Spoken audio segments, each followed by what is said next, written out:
The Beautiful Lie. By Rick Delmonico.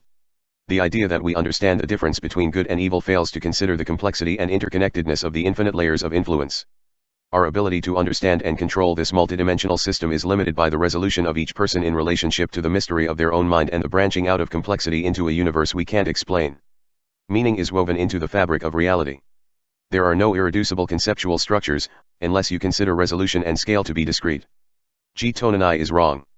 The boundary between the material world and the world of concepts is not discrete. Sacrifice and reward exist in the material world, beliefs do not. However, beliefs become expressions and experience shapes beliefs, the reiterations of influence. Perception divides the hollow movement. I can't tell you what ritual and sacrifice means, I can only tell you what it means to me. We are in some form of middle world in which we have to operate on a plane that is connected to the sacred and the profane. The path through this middle world is not certain, the forces involved are not predictable. Our guide has a subtle influence on our choices because we are always connected to many other paths. These entangled connections are not guides, they're the collection of choices in our environment. Most people do not know themselves. They are swayed by every flight of fancy. They trust when trust has not been earned. There are principles involved in staying on the right path. No good will come from any of your choices without divine intervention. God weaves his purpose into the lives of his children and they only see the threads afterwards, sometimes many years later. People who see the handiwork of God in everything are like schizophrenics, they see patterns everywhere. Not every perceived pattern is meaningful. Meaning is the goal, and patterns are the tool.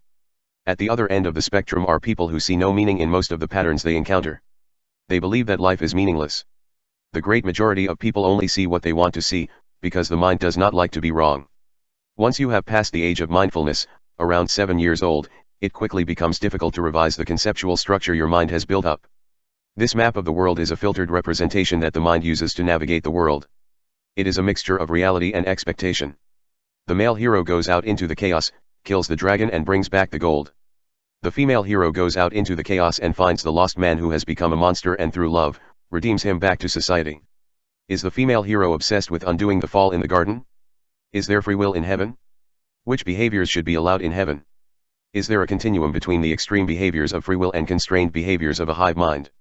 If we think of complexity in a system, the separate parts begin mixing until the complexity maximizes, and in the end, you have a homogeneous blend. The beginning is law, the middle is maximum complexity or free will and the end is conformity, homogeneity, or the hive mind. The law has limited application, free will is expensive, grace is emergent and redemption has geometry. The law is a constraint on the system, free will redistributes value, grace and mercy are potential as two sides of the same coin and redemption redistributes debt. Law is a frozen relationship, free will is the dynamics of choice, grace is an organizing principle, and redemption is the beautiful and complementary expression of love. There are only two reasons why you are still alive. Either God isn't finished with you or you haven't figured out how many different ways you can fail. As an example, your last failure could very well take you out. Free will was not permission to succeed, it was permission to fail, just like taking the training wheels off of your kid's bicycle. Planck's constant is the boundary of action. The width of one photon's shadow in the material world. It is the description of a relationship. The fractal folding of relationships from one or more dimensions into the dimensionlessness or blending of distinction into eternity. The boundary of a fractal is infinite because of scale and reiteration. Each of the forces in nature are like a projection or shadow of the same thing from different angles, scales, or levels of energy. This is a metaphor with the dimensions having their own dynamic in the system. Shadows are lower dimensional manifestations of higher dimensional objects. The fine-tuning problem says that the cosmic accident we inhabit qualifies as a miracle. There is an unsolved argument among physicists as to whether time is symmetrical or not.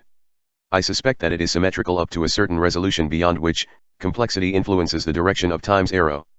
The direction of time's arrow is the breaking of the symmetry of the potential of the boundary condition.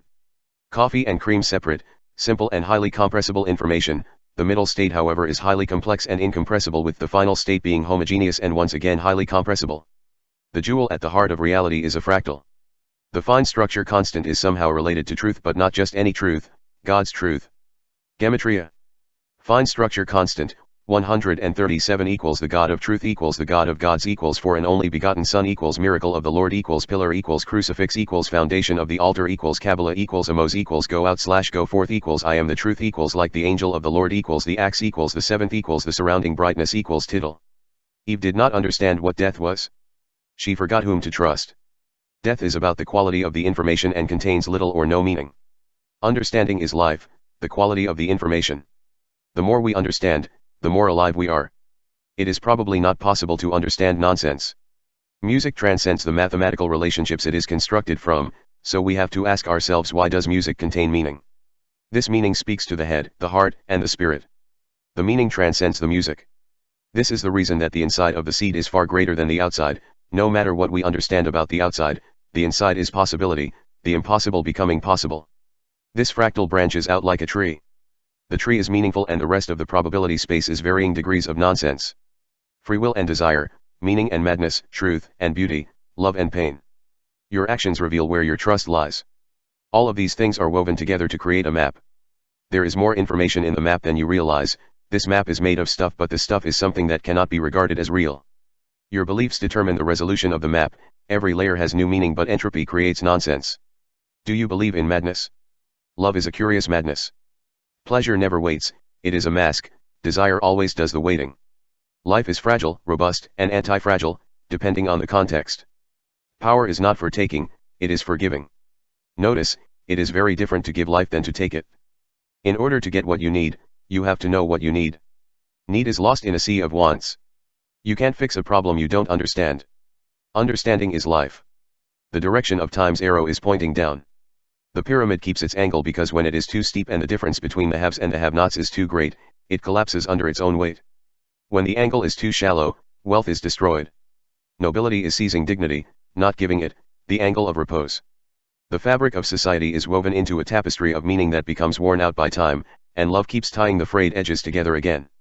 The angle of repose in link to gravity. Gravity and information are related. Information and scale are related. Scale and gravity are related. If it's relational, there's a geometry involved. Truth lives in the past, the future is uncertain. Truth lives in the macro world, the micro world is uncertain. The micro future is formed into the macro past, through time, which is pointing down. The lie has to be beautiful. Who's going to believe an ugly lie? The lion for a day? The lamb for 1,000 years? Time changes everything, death is the great equalizer. Orient yourself towards the greatest good you can conceive of and proceed courageously. We are not the masters of our own destiny, we are riding a wave of possibility but also constraints. Make the best choices you can, each moment prepares you for the next. As the stories we tell become more sophisticated, the older tales are lost to time. If something is worth believing in, it is timeless. These stories are the entangled memories, handed down generation after generation. A part of you will continue into the distant future as the story is rewritten by your descendants.